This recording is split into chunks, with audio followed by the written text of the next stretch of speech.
Good morning, Ian Crouch with your 8:30 Hunter News update.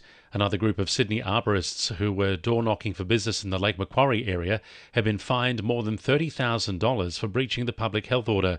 Police say they received a tip-off about the group via Crime Stoppers. They issued infringement notices to 7 men aged 25 to 61, totalling $33,000. It comes as another group of tree loppers remain under investigation after working in the region during a 2-week period last month while infectious. A mystery COVID case at Shoal Bay has led to the listing of a local exposure site. The IGA Express is a casual contact venue for last Saturday. Another COVID-positive person visited the Coles and Dan Murphy's at Charlestown Square last Sunday while infectious. The Food Works at Whitebridge has also been listed for last Friday and Saturday. Meanwhile, Hunter Valley Police have handed out penalty infringement notices to 3 people overnight. 2 men were caught in Acacia Drive and Combala Street, Muswellbrook, without a reasonable excuse for being there and were not wearing masks. They each have been fined $1,500, while a woman was caught in Sydney Street early this morning without a mask and fined $500. The Windale community will be able to get a COVID vaccination without an appointment at a walk-in clinic tomorrow. The Community Medical Centre is hosting the clinic in response to the low vaccination rates in the suburb. Dr. Melissa Collican says it's been a long time coming. So far, we've found that their ability to access vaccinations has proven to be difficult. So we've been trying to organise this vaccination clinic for a while, but there's been some logistical issues that we've had to get around to organise it, and this local case kind of highlighted the need for us to speed that up.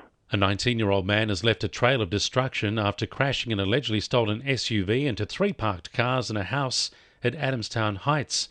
Officers noticed the Nissan X-Trail on the Pacific Highway at Charlestown just before midnight and began pursuing the vehicle when the driver failed to stop.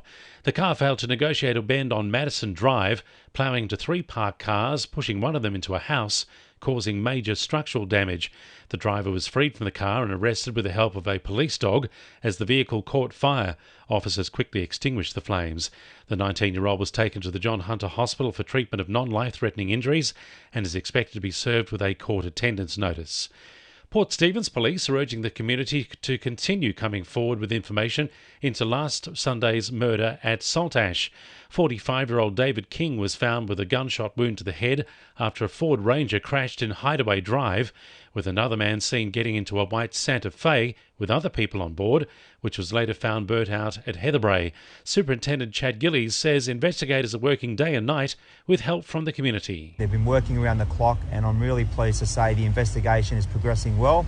We've been inundated with public support and information so far around the circumstances, and all I want to discuss today is just to keep that coming. I'd encourage anyone with information to please reach out to Crime Stoppers or, importantly, contact detectives here at Raymond Terrace Police Station. Residents of the Tilbury Peninsula can rest assured upgrades to Lemon Tree Passage Road are back on track. The project was due to be completed in May. It's been a contentious topic for locals, and Port Stephens Council says it understands the concerns and apologises for the delay. Council's Civil Projects leader, Adam Smith, says he's received a lot of questions about the scope of the project. Why don't we asphalt the entire length of the project like we've done here at the intersection of Lemon Tree Passage and Michael Drive? The funding amount that we were fortunate enough to receive from the federal government on this project unfortunately doesn't allow us enough budget to provide asphalt on the entire project instead of the sprayed seal, with asphalt costing about 4 times the amount of the sprayed seal on this particular project. 2NURFM Sport. Knights forward Brodie Jones says the club is still looking to improve before the NRL finals, despite locking in 7th spot on the ladder. The club decided against resting playmakers Mitchell Pearce and Jake Clifford for tomorrow's match against Brisbane, with the pair still undefeated playing alongside each other. Jones believes keeping the club's current winning streak alive will be a big help heading into the finals. I mean, obviously we're still going to be building around our attack, like they haven't had too much footy together. We just want to go out there and put in a solid performance leading into the finals.